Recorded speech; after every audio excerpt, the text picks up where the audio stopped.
Thank you everybody for having me. I really appreciate being here to talk about one of my favorite topics, something I'm very passionate about, and that's the management of atrial fibrillation, which is a challenge for all of us in the primary care setting. You know, what can we offer patients? When do we refer for advanced therapy? What about the new anticoagulants? Are we confident to use antiarrhythmic drugs? All of these questions I find very relevant. I'm curbsided constantly, and I hope you find our presentation today very interesting. So just a few of my industry disclosures and disclaimers. Of course, this is a general presentation. Our use of the information is up to you as qualified practitioners. I presently see patients at the Catholic Clinic in Richland, Washington, and perform procedures such as ablation for atrial fibrillation at the Catholic Regional Medical Center next door, also in Richland. Here we are in our cath lab, revised into an electrophysiology suite where we're doing ablation procedures with a significant volume. So first of all, not to insult anyone's intelligence, but what is atrial fibrillation? In this picture, we see a heart in normal sinus rhythm. As we all know, the electrical impulse begins in the top chamber of the heart, conducts across the atrium, causes that chamber to contract. The electrical impulse slips down the AV node and causes the ventricles, the main pumping chamber, to contract. Electrical activity is simple. This signal is the P wave, that's the atria contracting.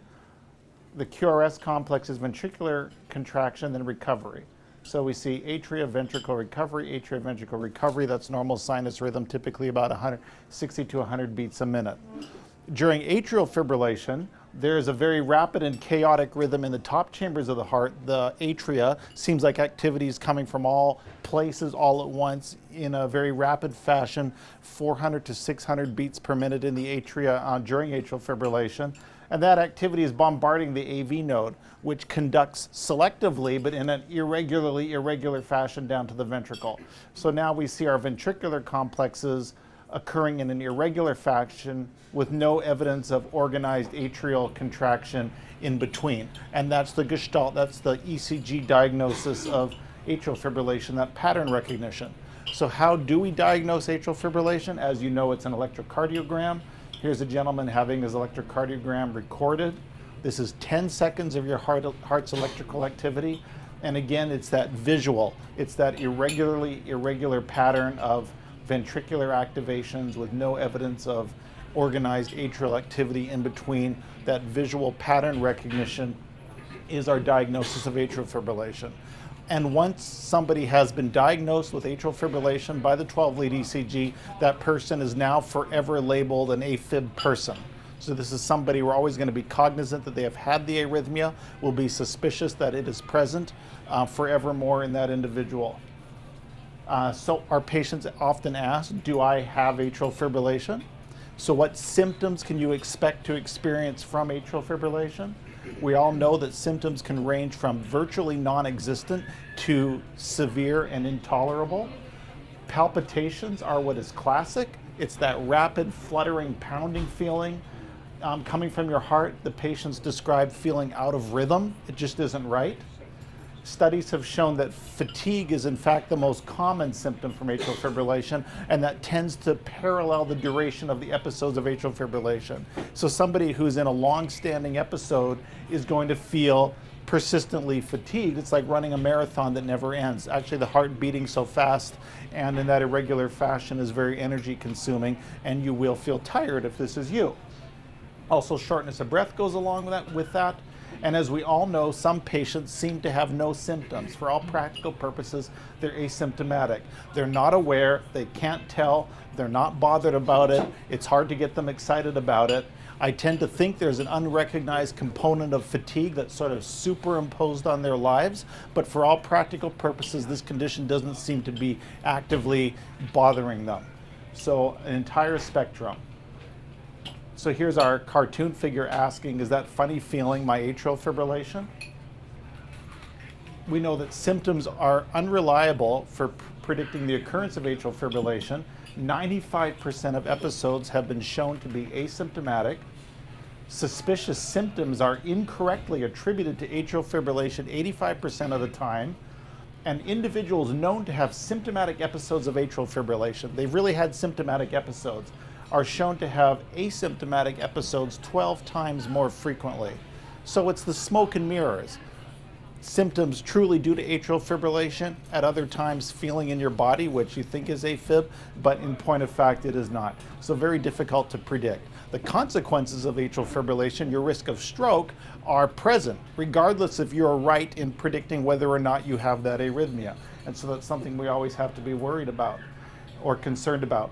A publication in Heart Rhythm from 2015, very new data, showing that those who tend to overestimate the presence of atrial fibrillation also have anxiety and also depression.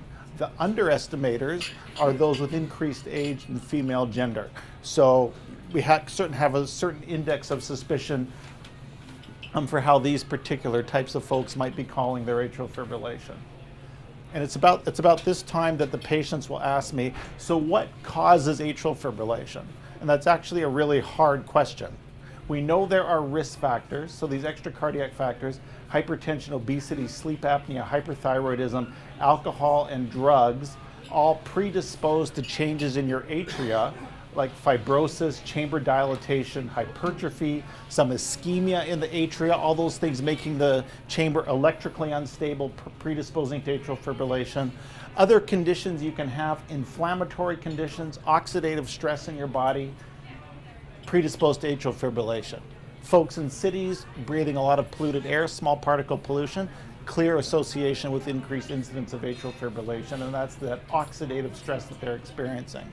And then we know that if you have atrial fibrillation, you tend to have more atrial fibrillation because atrial fibrillation tends to be self-perpetuating, that there's electrical remodeling that takes place as that arrhythmia is sustained that predisposes you to having more in the future. And hence controlling it upstream is a smart move if you want to minimize the chance of AFib recurring and being present downstream. And this topic of what causes atrial fibrillation is actually what I dedicated several years of my life to as a PhD student at McGill University, looking at how complex electrical rhythms can actually sustain themselves in chambers the size and shape of the atria. And that was one of my publications on the front cover of Circ Research when it came out in 2001. So 13, 14 years of thinking seriously about AFib. And for me, each person who has it is fascinating in that we don't know how their heart's supporting it. It could be a variety of things. If we knew, it would be so cool. I almost want to congratulate people who have atrial fibrillation because it's such an amazing thing. Then once you get over that, we have to take care of people and control their symptoms and ameliorate their risk of consequences like stroke. So atrial fibrillation is a huge problem and it is growing. 3 million people in the United States now have atrial fibrillation. We're expecting that to be over 12 million by 2050. That's 5% of the population over age 65, 10% of the population over 75. It's becoming the new epidemic, like high blood pressure or diabetes. It's everywhere and everybody seems to be getting it. So we're expecting a huge burden of AFib in the future. Makes you wonder, if there's so much of it, should we be doing population screening for atrial fibrillation?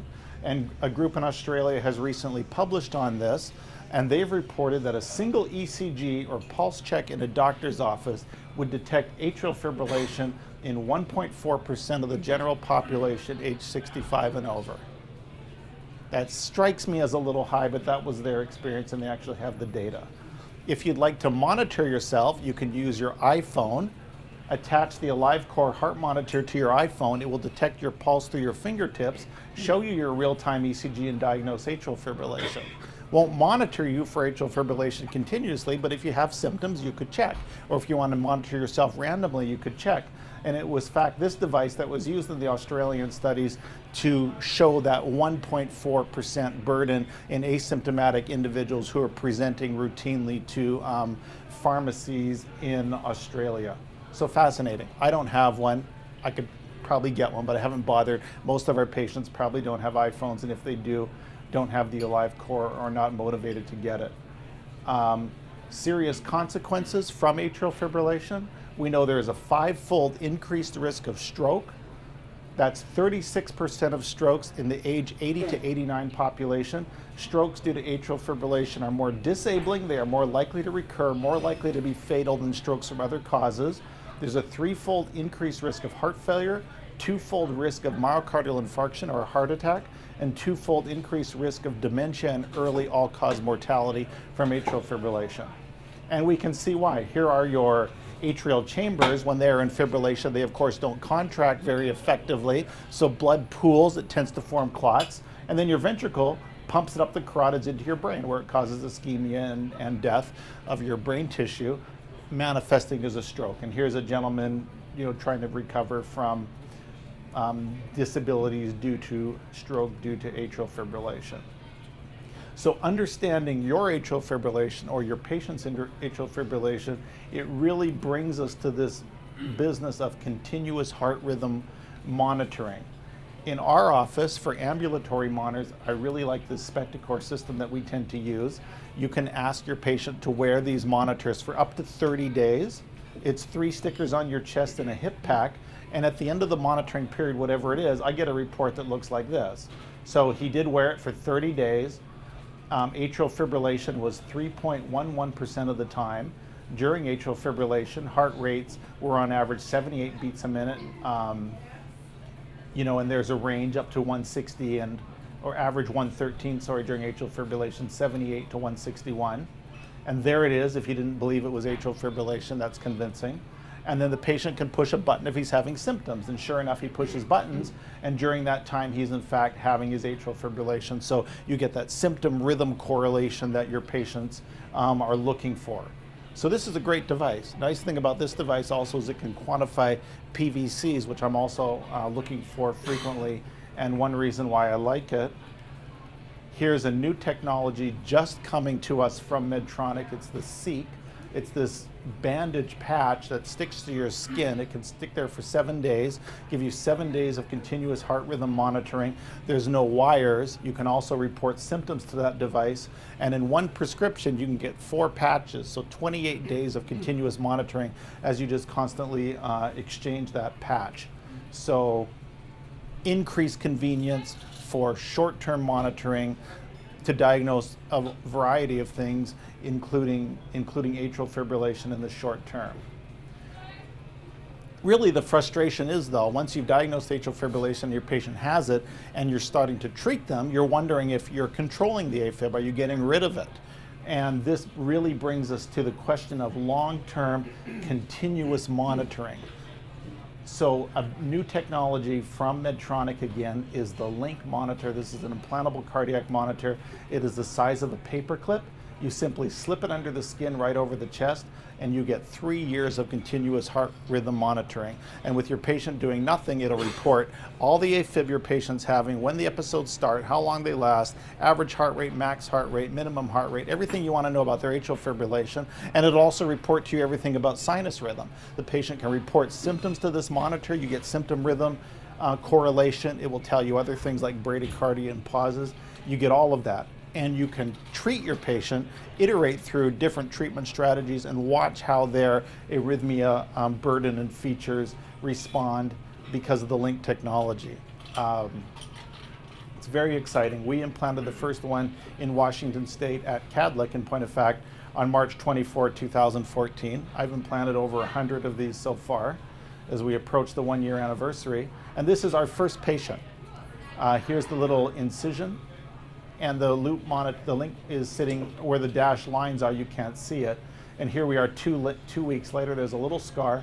Visually, you can't even tell the monitor's there. If you feel it, of course, you can tell it's there. The goal of the monitor is to be superficial, not deep. You want it just under the skin, not deep, in the pectoral muscle or on the chest wall. The goal is superficial, and it's sensitive enough to detect your heart rhythm through the remainder of your chest wall, and performs very reliably. This is the essence of the implant procedure. I've got the monitor loaded in this cartridge here. I've made a skin nick, advanced this trochanter underneath the skin, and then with the plunger, I'll deploy that loop recorder under the skin along that trochanter. Remove the device, hold pressure, drop of surgical glue, and they go home 30 minutes after the procedure. Literally takes me 30 seconds to put it in. So this is the Link monitor from Medtronic, and it is transforming the way we approach atrial fibrillation. We're not set up in the office. We're still doing a sterile drape and a dose of antibiotics. Whether we need to or not is controversial, but we're not quite set up to do it in the office, so we're doing it in the holding room next to the cath lab in the hospital. So the patients come in, we don't ask them they don't have to have fasted. So far we are putting in an IV, giving a dose of antibiotics, doing a full sterile drape, and sending them home 30 minutes after. So not quite in the office, but we're hoping that's in the future, and I definitely think we'll be capable of that. The patients get this device that sits by their bed. Every night when they're in bed, if something within the parameters we set is recorded by the monitor, or if the patient records symptoms, that will be automatically communicated to a database whether they do anything or not, and that data is reviewed in our PACER office every day. The alerts that are received, or the patient symptom transmissions are received. I get a report like this when I'm ready for it. Here is, as we progress over time, the incidences of atrial fibrillation, heart rates during atrial fibrillation, heart rates during sinus rhythm, confirmation that the ECG has a good signal, it's slick. The patient can have this in their pocket, and that's what they use to click over top of the monitor if they are having symptoms. And it will record 15 minutes, 10 minutes, 7 minutes. You can program it for how many they can collect, and that information will be pushed to your database online every 24 hours. So super slick. And it's the duration of atrial fibrillation that we use to classify the episodes. If the episodes last less than 7 days, it's paroxysmal. If they're more than 7 days, it's persistent. If it's 12 months or more, it's called long-standing. And permanent is your treatment strategy. When you've decided you're going to accept the rhythm, you're not trying to get rid of it anymore, then it's just by definition permanent atrial fibrillation. So it's the treatment choice that you've made. You know, you're going to just do anticoagulation and rate control. Now it's classified as permanent. So let's talk about our management approach. There's really a triad that I literally have to think about and think through and account for in every patient I see for atrial fibrillation. And those three pillars of management are stroke prevention, and then rate control. When atrial fibrillation is present, is the overall heart rate slow enough to minimize symptoms and wear and tear on the heart? And finally, rhythm control. Am I going to try to keep that patient in normal rhythm, and what am I going to do to try to keep them in normal rhythm? So those three pillars. Looking first of all at stroke prevention, we all know that anticoagulation with a blood thinning medication is the best and only way to prevent strokes due to atrial fibrillation. And if you anticoagulate appropriately, you can bring stroke risk down to what is similar to the general population. So we really can protect people. We have the technology, and once I've been through the stroke risk with patients, I'm like, we can fix this for you, and we can do a very good job of fixing this for you, and you immediately have patients a little bit more relieved that they are not in dire straits necessarily. So do you need anticoagulation for atrial fibrillation? What we use is the CHADS-VASc score. There's a maximum score of 9, and your patient gets a point if they have congestive heart failure, high blood pressure, 2 points for age above 75, diabetes, prior stroke, vascular disease, age above 65, and female gender. Total score of 9, and then you take your patient's score and you go to such a table like this, and you can say you have a score of 2, your stroke risk per year is 2.2%. You have a score of 5, your stroke risk is 6.7% per year. Your anticoagulation requirement for a CHADS-VASc of 1, aspirin is sufficient. For a score of 2 and higher, depending if your episodes are at least 24 hours or even 5 minutes, for a CHADS-VASc of 3 or higher, we should be recommending systemic anticoagulation, warfarin, Xarelto, Eliquis, Pradaxa, and the new agent that's with us now, Savesa. So we need to go through the motions of calculating the score, considering our patient's stroke risk, cautioning them about their stroke risk, and deciding whether in fact they're candidates clinically for anticoagulation therapy. Historically, we all trained on warfarin. Warfarin is effective, it's inexpensive. You can use it in hemodialysis patients, and you can use it with mechanical valves. Disadvantages are it takes several days to start warfarin. There is an increased bleeding risk. There's monitoring. You have to keep your INR 2 to 3, meaning your blood is 2 to 3 times thinner than that of the average population due to your warfarin. And then you have this idea of time and therapeutic range. How much of the time is your patient actually INR 2 to 3? It turns out that's about 60% across a variety of studies. And when your INR is too low, you don't have protection. And when your INR is too high, you have excessive bleed risk. And we know that warfarin is very sensitive to diet and just about any medication we prescribe. So it comes summer, people want their spinach and broccoli and they have to adjust their warfarin, or they're falling out of range, and we're all familiar with the challenges of actually keeping somebody anticoagulated. And this brings the topic of these new oral anticoagulants, which are such a tremendous advance in the field that we have available. Advantages of the new agents are that they are at least as good as warfarin. Protection is complete after a single dose. Typically, they have the same or less bleeding risk than warfarin, particularly less serious bleeds like intracranial hemorrhage. No monitoring is necessary. For the 10A inhibitors, there is the possibility of reversal now, and on the horizon soon will be antidotes, particularly for Xarelto in the pipeline, also for Pretaxa.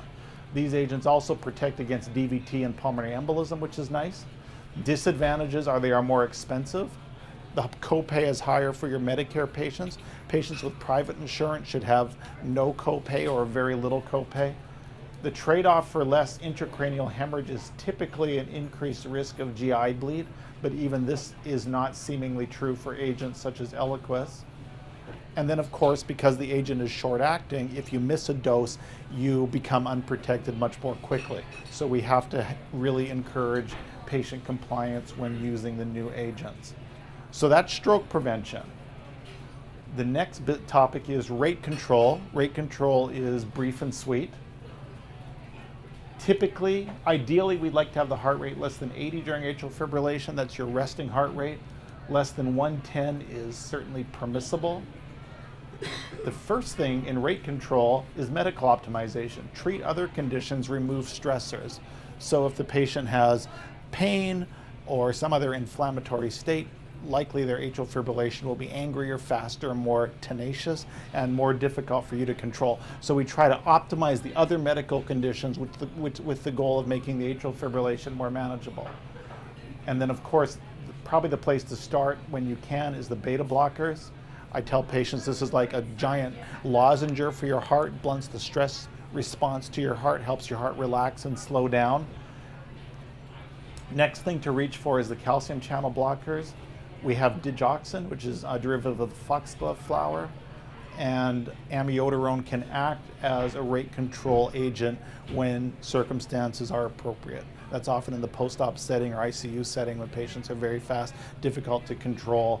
Options are limited due to blood pressure and things of that nature. But it is absolutely legit as a rate control agent. And here is what rate control looks like on the Link monitor, one of these little monitors. Here is one of our patients, 65-year-old female with highly symptomatic paroxysmal atrial fibrillation. We had implanted a Link, and you can see here's the data from 92 days of continuous monitoring. When she's in sinus rhythm, these are her heart rates, and that looks like a nice physiologic range of appropriate heart rates in a 65-year-old woman. During this 92 days, she spent a total of 1 day, that's over the whole 92 days, in atrial fibrillation. And you can see that during AFib, her rates are quite poorly controlled. She spends the majority of her time faster than 100 beats a minute, and we have the electrograms that help convince us that data is true. So lots of work to do here in terms of rate control when she is having her atrial fibrillation. Again, a very powerful tool for us. Now moving on to what's probably what is the last management category, but also the most challenging category is a rhythm control. What can we do to keep patients in normal rhythm, and how successful are we with our strategies? So this brings us to antiarrhythmic medications very quickly. Medications to maintain normal sinus rhythm. With an antiarrhythmic, your goal is to stop the atrial fibrillation and to keep someone out of it. And I think these are things that we should feel comfortable starting at least in the primary care setting. They're not that intimidating and actually quite easy to manage. I've kind of color-coded them by category, but these are the class 1 agents, and really the only two I think about, flecainide and propafenone. What's nice about them is they can be very effective, and they are relatively inexpensive, particularly flecainide. They require you to have an essentially normal LVEF, so you need an echo, and you should think that your patient is not having active ischemia.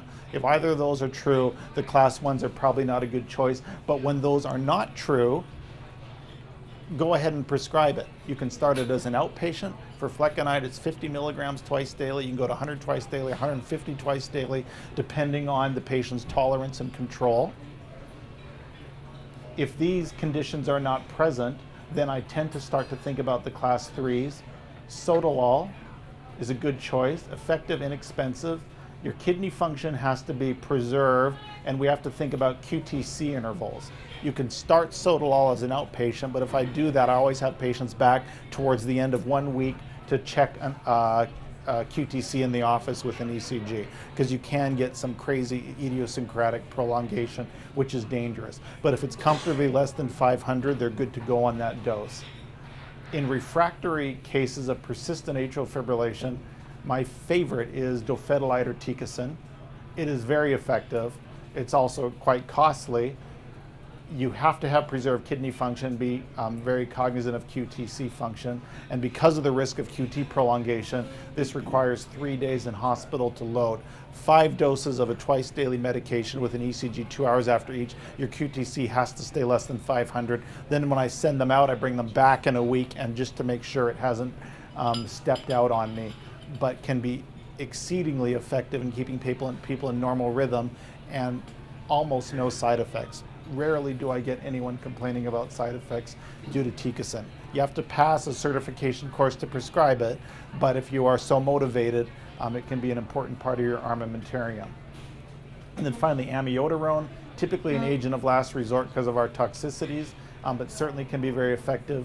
Dronedarone is certainly one of mine of last resort.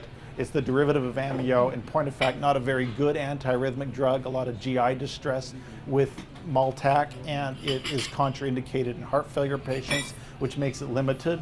However, there are individuals who only got control with Maltac. They love it, they feel fine, and it's kept them out of Afib for years. So don't discount it when you're reaching for something further.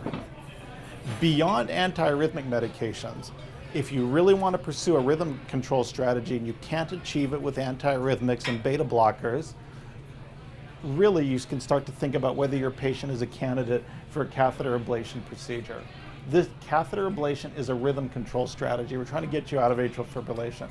It's also a symptom control strategy in that the patients who come for ablation should be sufficiently symptomatic that they're seeking relief at that level. Heart racing, palpitations, fatigue, heart failure, any of these things are adequate excuses to progress to an ablation procedure. So symptom severity, despite best medical therapy, really determines the urgency and the appropriateness of a catheter ablation procedure. And this is a picture from our lab that was published in the Tri-Cities Herald shortly after we started.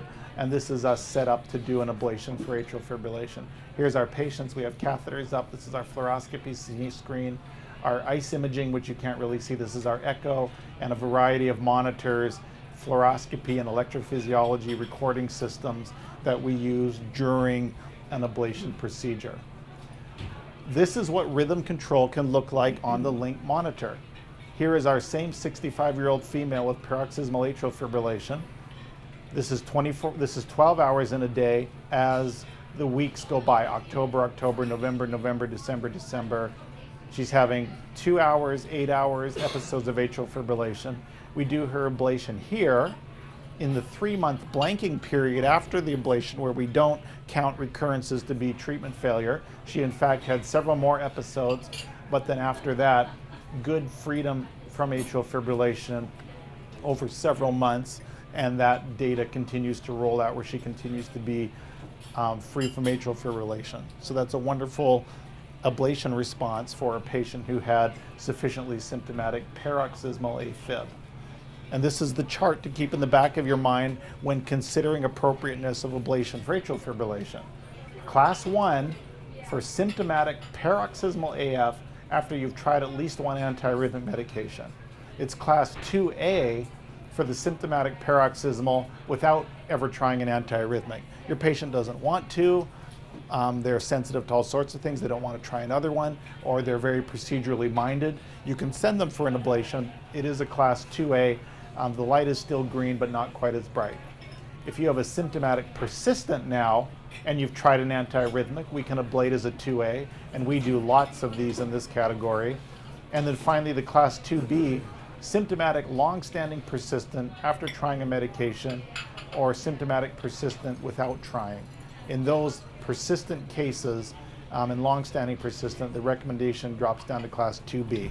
The light is turning from green to yellow. We're still doing a fair amount of procedures for this category. If you refer a patient for catheter ablation of atrial fibrillation, this is the trajectory that is followed. First, we have an office consultation, and we schedule their ablation. For example, we decide to do it.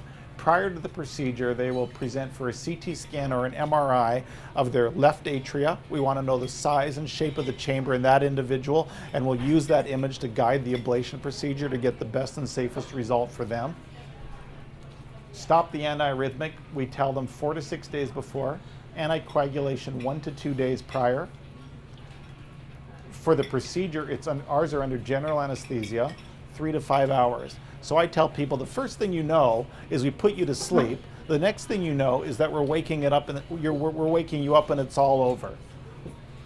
In the meantime, while you were asleep, we probably passed the transesophageal echo probe down your throat, look for any blood clots that might be in the heart, and if there were, we're going to cancel. Chances are good there will not be. Then we proceed, 4 catheters in the heart, 2 on each vein, on each side, up through the superior vena cava. And then with those catheters now in the atrial chambers, we cauterize the regions in the atria where the AFib is coming from. Most of it is coming from the left atrium, the 4 pulmonary veins. We think of those as jet engines of electrical activity driving atrial fibrillation. So we thin the blood so that any clot in the arterial system won't form, cause a stroke, cross from the right atria to the left atria, and perform the majority of our ablation procedure in the left atrium. When we're done, catheters come out, we reverse the blood thinners, wake the patient up, expect them to recover overnight and go home the following day feeling just fine. Really no restrictions except for maybe avoid heavy lifting for the first 2-3 days, mainly so the groin sites don't pop out. We have to be meticulous about anticoagulation early post-ablation because we have to think the stroke risk is probably higher immediately post. The atria is a little bit raw and the heart's irritable, so we're adamant to continue anticoagulation. We excuse any recurrence of atrial fibrillation in the first 3 months as the procedure is maturing and the irritability of the heart is subsiding. And it's really beyond that 3-month period that we look for the long-term durable success. And it's after that 3-month period that we begin to scale back the antiarrhythmics, scale back the beta blockers, and in a precious few, even scale back on blood thinning medication post-ablation. So our goal is to demedicalize people with the ablation procedure, and we're able to achieve that from the 3-month period and onward. So the patient comes for a CT scan or an MRI. We get the size and shape of their atrial chambers, exactly how the pulmonary veins insert into that chamber to guide our procedure. We see if there's any anomalous structures, the size of their appendage. Often there's extra veins sticking out here and there. We want to know they're present. We want to know to judiciously avoid them, not cause stenosis. So that imaging study is particularly useful. Our scans look like this. Electronically, we decompose them, removing the aorta, removing the pulmonary artery, trim the vasculature to the lungs, and get this nice little stub, which is your left atrium with all of the associated structures. And then we'll use that scanned image to guide our ablation procedure in the lab. So here we are on our procedure day. This is our electrophysiology suite at Cadlick. We have our defibrillator, our ICE catheter imaging for the intracardiac echo. This is our ablation system. We are using CARDO, electrical and fluoroscopy signals We have a number of very qualified staff in the control room, including a representative from Biosense Webster, who's there every procedure running our mapping system. And away we go, 3 to 5 hours for an ablation system, for an ablation procedure. What are we in fact using to do ablation? Really, it's two catheters. The first one is this, we call the Pentaray catheter. It looks like a spider with electrical sensitive probes that are very flexible and can splat up across the atrial wall, record everything from the area that they're contacting. And then we have an ablation catheter with a tip that looks like this. It's got irrigation ports, so there's saline continuously coming out of these holes to cool the catheter.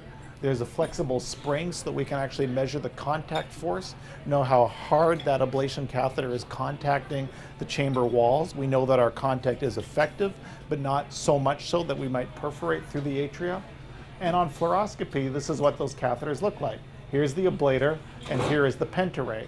Both of them are transeptal up the IVC and into the left atrium. On our computer mapping system, we see those same catheters represented in the electrical anatomic map of our patient's atria that we've created by moving those catheters throughout the atria. The computer system memorizes their position, delineates the chamber anatomy, and we create that while we're comparing directly to the CT scan that we had pre-procedure. And we continue to generate this map until it looks like the pre-procedure CT. Everywhere you see a white dot is where the computer has taken valid electrical data during our mapping system. So we have the patient in atrial fibrillation, and with the Pentaray catheter, we compute and record where in the heart there are very complex signals. So here you can see these very rapid fractionated local electrograms in the atria, and Cardo labels those with red dots. When the activity is very complex but more organized, it gets a blue dot, and areas that are activating rapidly but really not complex at all, probably a passively activated region of the chamber, that doesn't get a color at all, it's just this gray tissue. So we get a sense of where in the heart the most complex activity is, probably sites that are really contributing to the maintenance of the atrial fibrillation above and beyond the role of the pulmonary veins. Every procedure will involve ablating around the pulmonary vein. So here's your left superior, left inferior. You see these little red dots are where we've delivered ablation energy, little circles. We trace our way around these structures. But then we can also go after other hot spots, as I call them, in the atria, where we find these very complex signals, goal to eliminate those extra drivers that could be contributing to the rhythm in that particular patient. And that's how much energy is concentrated on each spot? That's a good question. We range anywhere from 15 to 35 watts. And so if we are on the posterior wall where it's thin, we basically never go above 25. If we're adjacent to the esophagus, which we have imaged, we keep it at about 15 to 20 and short, so that we're not heating the esophagus, no chance of ulcers or maybe a perforation. So those are great questions. Then anteriorly, where the chamber is a little bit thicker, particularly very thick structures like the ridge between the left superior vein and the appendage, will go as high as 35 watts. And really with the contact force, we know that's high enough. If we're maintaining above 5 grams of pressure, sort of in the 5 to 20 range, and you stay on that spot at 35 watts for 30 seconds, you'll quite reliably have a transmural lesion. So those combination of things tell us how much force to apply and how long to apply the energy at each site. And what's a typical number of applications or per procedure? I see lots of dots. Are you doing 100? Yeah. I think Is there a typical number? I think of a typical ablation procedure being 50 minutes, 50 to 75 minutes of actually applying RF. And the catheter kind of moves continuously a little bit. When it's been within 2 millimeters for 10 seconds with a certain contact pressure, the mapping system applies a red dot. And so when we see that, we know we've been effective at that site, and we're kind of moving over it and to the next one. And when you get and then the computer will give you a dot next to it. And we're trying to generate those. And such that A pulmonary vein isolation procedure only, I would expect about 40 minutes of actual cautery energy being applied in total. Yeah, those are great questions. Those are great questions, and we typically print out those numbers and I put them into our procedure reports. For a persistent, I've been over 80 minutes of actual ablating at times. What's your fluoro time with your procedure that you use? Our fluoro times, because we do most of it with mapping, I would say our fluoro times are on the order of probably 10 to 20 minutes. And a lot of it is when we're setting up, we really just, want to be careful with the transeptal initial placement of the catheters, that we understand the heart, we aren't poking through things. Once we're up and running, we really are relying on the mapping system.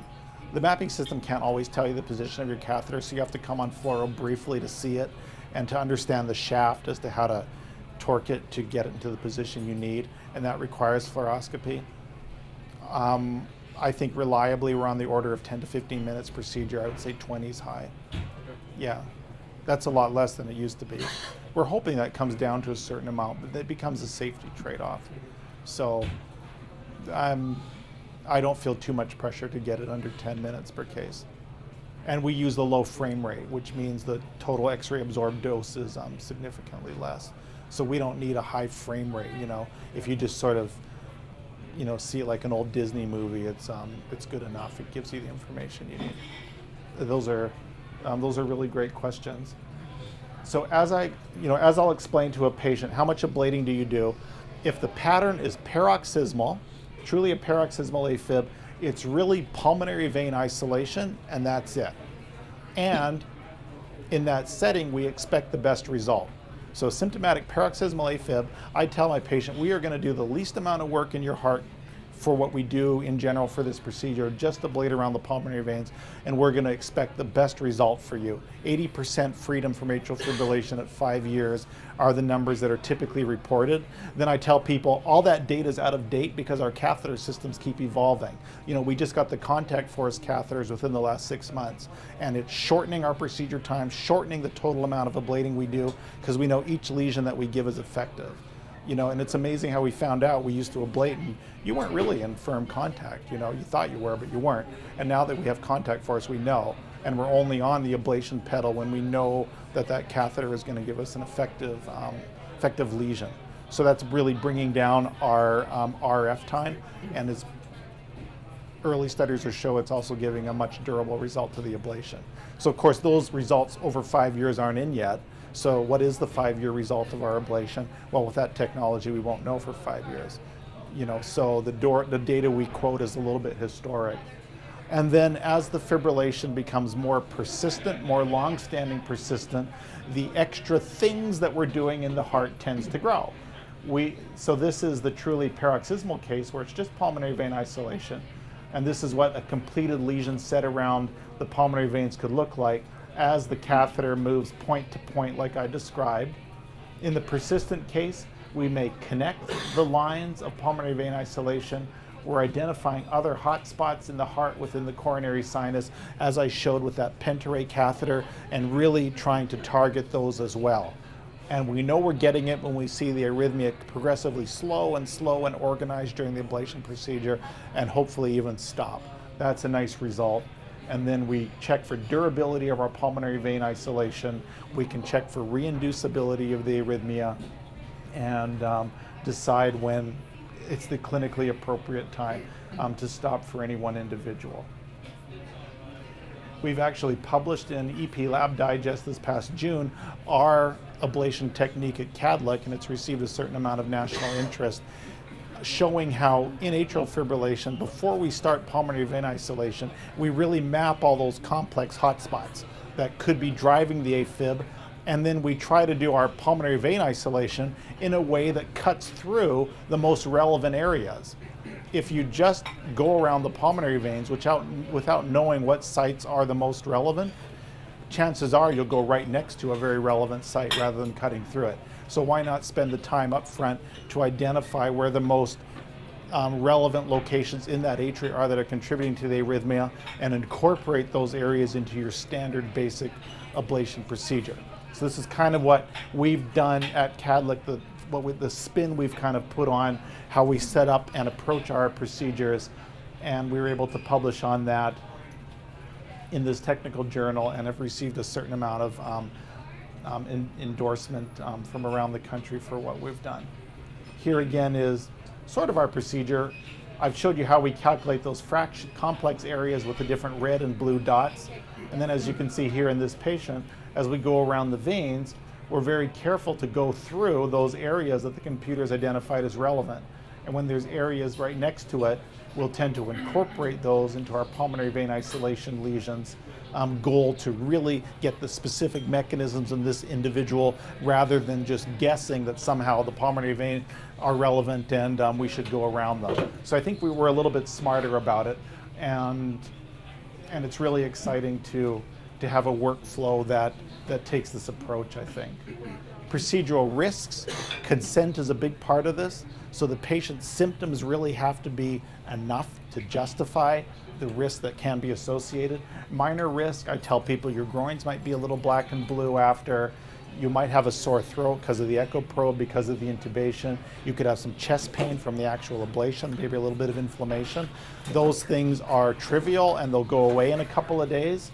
Major things that we're predisposing you to or putting you at risk for, and what we're doing to prevent them, probably most importantly, is stroke. We're putting catheters in your left atrium and we're heating them. How do we prevent stroke? We anticoagulate early. Well before we go over there, we have the patient's blood totally thin on heparin, well before we poke across that heart. Gives us a little bit increased risk of poking across, but by doing that well up front, we really minimize the chance of a clot forming in that crossing process, and I think offering our patients a significantly less risk of stroke. Perforation, I tell patients, I'm worried that one of our catheters is going to poke through the wall of your heart. If it does, we'll have to stop the procedure, reverse the blood thinner, I'll have to drain it from around your heart, and if that doesn't work, the surgeon's going to have to split your chest open and fix the hole. That's the worst case scenario. What are we doing to prevent that? We're using contact force catheters. We know exactly how hard we're touching the heart and what limits are safe. So I think even in the last 6 months, our safety has really taken a very important step forward. But I tell patients this is what you're at risk for. Phrenic nerve damage. We know the right phrenic nerve, or the phrenic nerve, runs in front of the right pulmonary vein. If you damage it, your patient could have some diaphragmatic paralysis. Typically gets better on the order of 6 months, but you don't want that to happen. How do we protect against that? Anesthesia does not paralyze the patient, and before we ablate in those concerning areas, we do really high output pacing to see if we induce any hiccups in our patient. And if we see them, we know we're on the phrenic nerve and we judiciously find another place to ablate. Esophageal ulceration, or worse yet, an atrial esophageal communication or fistula.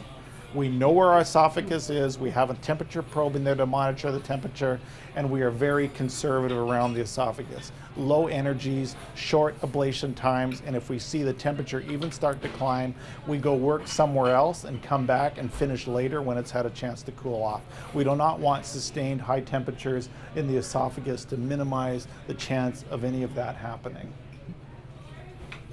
So that's what we're consenting our patient for. Given those challenges, there is another technology, another Medtronic technology, the Cryo Balloon, which is a very acceptable technology for performing pulmonary vein isolation. And this is using cooling rather than heating. So here you can see this balloon in the operator's hand, and in the pulmonary vein you can inflate this balloon.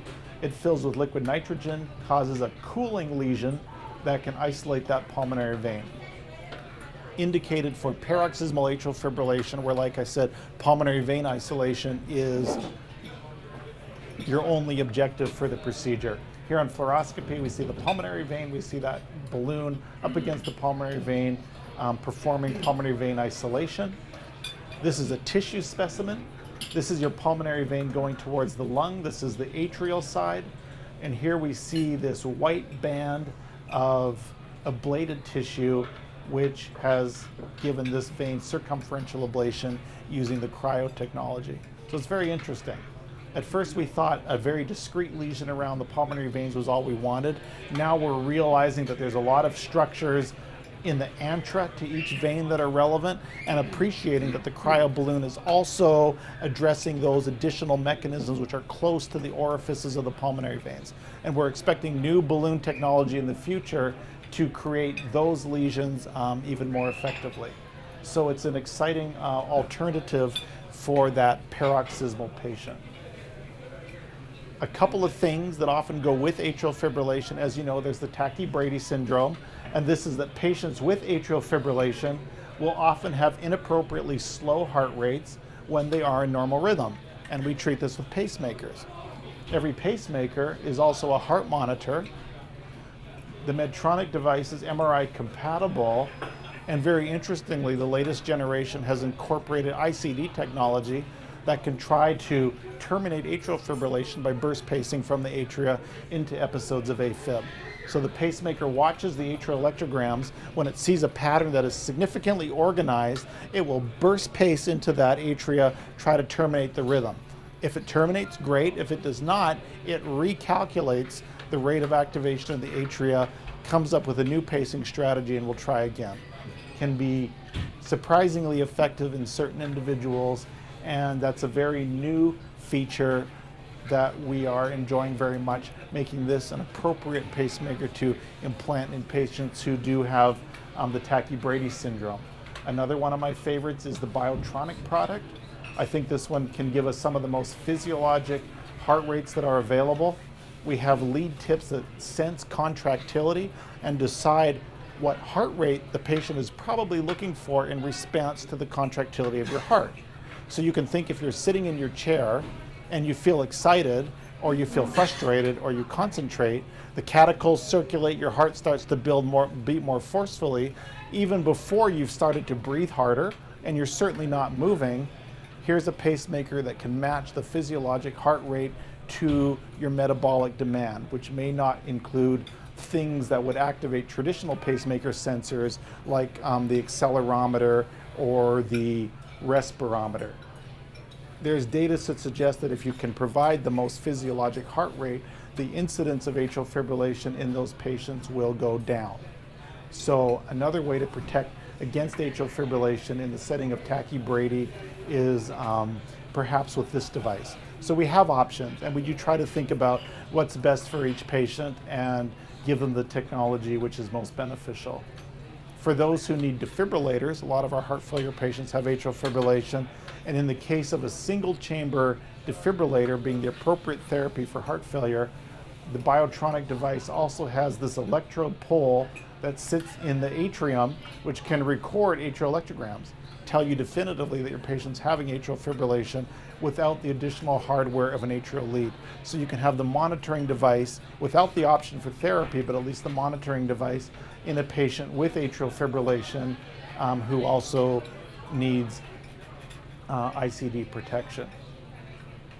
I'll take you through one clinical example approaching atrial fibrillation with some of the strategies that we've discussed so far.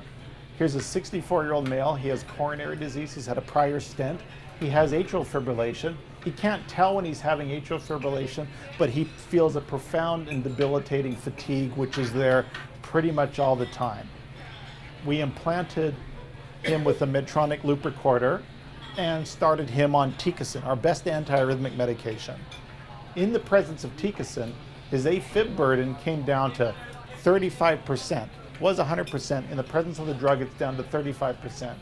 We can see during normal rhythm, he has very appropriate heart rates. During atrial fibrillation, he does tend to go a little bit fast, but not exceedingly fast. So it seems like it's the presence of that rhythm in spite of good rate control, which is making him so symptomatic. And here the Medtronic technology can tell us as well that at 9 o'clock at night is when the majority of his episodes of Afib, in fact, are starting. And his wife says, that's exactly it. I lose him reliably at 9 o'clock at night. You know, he fades, his voice gets softer. It's 9 o'clock at night when I lose him, and we can prove that that's in point of fact when most of his atrial fibrillation is starting. So we have that data, and again, it's more evidence that it's actually the Afib that's accounting for those vague symptoms of fatigue, listlessness. So we did take him for an ablation procedure based on the knowledge that his atrial fibrillation at 35% was still highly symptomatic for him. We see pulmonary vein isolation and our strategy of looking for hot spots throughout the tissue where we have ablated. During our ablation anterior to his left atrial appendage, Afib stopped. That was a nice result. And then surprisingly, despite all our best efforts, we could not make that chamber fibrillate any longer. Burst pacing, adrenaline, everything you can imagine, throw the works at him. He would not fibrillate anymore. That bodes very well. And then on the loop recorder, we see that atrial fibrillation is successfully abolished. So here we see prior to the ablation in the presence of Tikecin, 24 hours as the month rolled by, that high burden of paroxysmal atrial fibrillation. Here's the time of our ablation, a few sputtering episodes subsequently, and then absolutely nothing. And you're like, well, is he still alive? He is still alive because here's his average heart rate. You know, very appropriate and less erratic than when he was in atrial fibrillation, and he's free from his arrhythmia and feeling absolutely fantastic. So really a treatment approach, a proof of benefit, a proof of efficacy, made possible by the Medtronic loop recorder. Such a powerful tool for treating atrial fibrillation, which gives us the confidence to take on some of these complex cases and get superior results, which I don't think we would have gotten in the absence of our monitoring capabilities. My patients ask me, and I've been developing strategies to tell them, what else can I do? They're like, what can I do to stop my atrial fibrillation? Instead of just taking the drugs you're giving me and having an ablation procedure. And I've started to think about that. And actually, the Australian group again published on that recently in the past. It's called the Arrest AF strategy or study, and that's showing that aggressive risk factor modification can improve the long-term success of AFib ablation. So they went aggressively for lifestyle in their ablation cohort to see if that would improve the control of the arrhythmia and the benefit of the procedure. So they went for rate reduction, blood pressure control, glycemic control, lipid profile, and an intense follow-up process of 280 some patients undergoing procedure of atrial fibrillation ablation. And the logic is kind of like this. You have all these risk factors. It causes the atria to remodel, predisposes you to atrial fibrillation. You then go for your ablation procedure. But if you haven't fixed the risk factors, you're going to continue to have those pathologic changes in your atria, which will probably give you more atrial fibrillation and really determine the efficacy of your ablation procedure. If you control the risk factors, improve the substrate, reduce the AFib burden upstream of the ablation, eventually go to ablation, but then continue that aggressive risk factor management post-ablation, you can improve the substrate such that downstream your atrial fibrillation ablation procedure looks far more efficacious because the patient hasn't had nearly as much recurrence. So that was the study design and the rationale of the Arrest AF study. And they did show that risk factor modification would decrease the AF frequency, duration, and symptom severity with a 5-fold greater success from the ablation procedure in those who did have the aggressive lifestyle modification. So it behooves us as primary care docs, cardiologists, electrophysiologists to really advise our patients and encourage them to change their lifestyles. So address comorbid conditions. High blood pressure, diabetes, sleep apnea, asthma, COPD, a healthy weight, healthy teeth and gums. Don't have this driving a chronic inflammatory state in your body. Joint disease, inflammation, and psychological stress. These are the risk factors that our patients can work on with the goal of significantly improving their atrial fibrillation, and it's true. So positive lifestyle choices.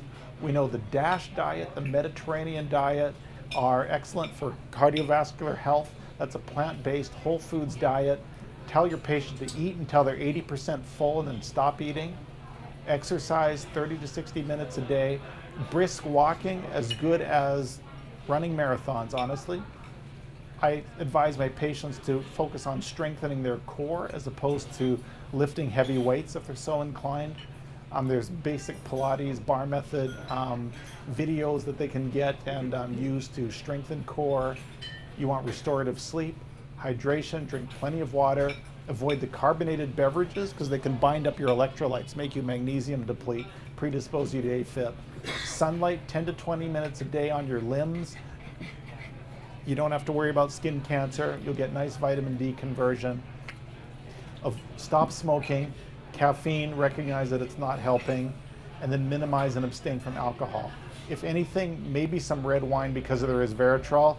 Recognize that even a little bit of alcohol can really start to run your magnesium down. So you get magnesium depletion, predispose you to the arrhythmias. You know, there's a condition called the holiday heart syndrome, where the binge drinkers end up in the emergency room in atrial fibrillation. Probably why? They've washed out all their mag and they're very electrically unstable and they pop into AFib.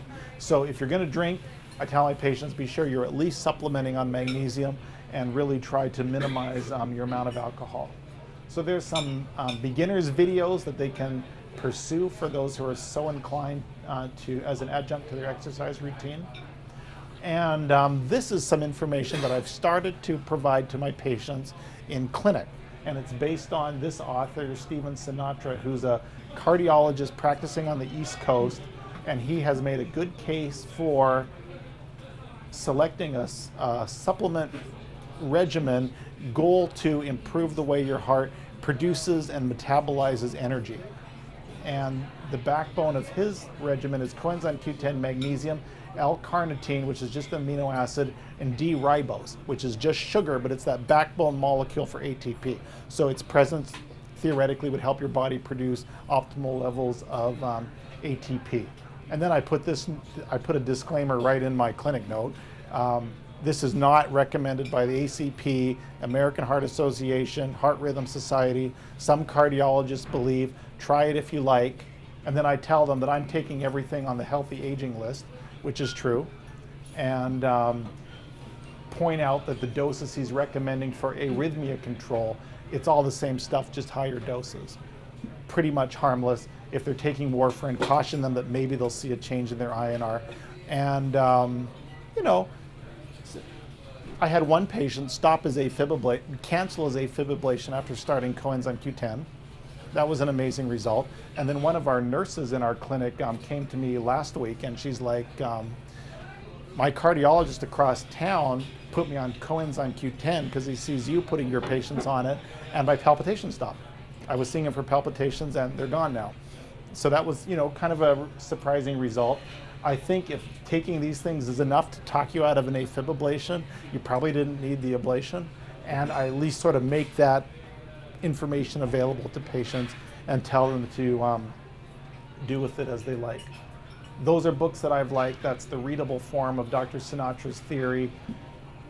This gentleman, who's actually a lawyer, has some nice tips on keeping your heart in rhythm, talks about a lot of the heavy metal toxicities that are in our water and that might be affecting us, advocates filtered water, advocates filtered water. We need hard water, but not with heavy metals, which sometimes leach out of our soil, get into our water supply. And if you're just drinking what's out of the tap, chances are that could be accumulating in you and contributing to some electrical stability, probably among other things. It says not distilled water, because you still want some heaviness in your water, but certainly filtered water to remove those obvious impurities, part of that strategy. And that's my presentation for tonight. That's our office phone number. I'm happy to assist you with any of your patients. I'll write my cell phone number on my card in the back. Text me, call me anytime if I can ever be of assistance. I know we're all managing AFib. The challenge is in all of our hands. So good luck, and I hope that was somewhat helpful.